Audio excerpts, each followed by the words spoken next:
જી ગઈકાલે પાંડેસરા પોલીસ સ્ટેશનમાં તેરેનામ ચોકડી કૈલાસનગર ખાતે એક બનાવ બનેલ છે, ઈશ્વરનગર ખાતે, જેમાં બનાવની વિગત એવી છે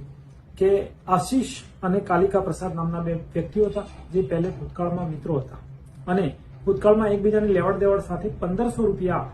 કાલિકા પ્રસાદે આશીષ પાસેથી લેવાના હતા, જે બાબતે આશીષ સાથે વારંવાર ઉઘરાણી કરવા છતાં આશીષે આપેલા નહીં, જેનાથી તંગ થઈને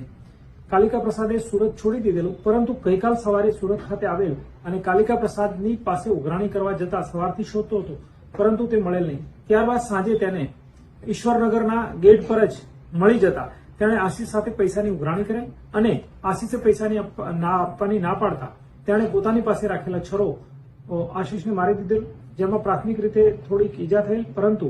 તેને વધુ સારવાર અર્થે હોસ્પિટલ લઈ જતા ડોક્ટરે એને મરણ જાહેર કરેલ. તેમ આ રીતે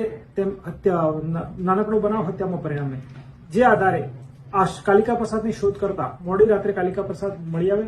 જેના આધારે આજે પૂછપરછ કરી પોતાની કરેલા ગુનાની કબૂલાત કરતા તેની આજરોજ ધરપકડ કરવામાં આવેલ છે.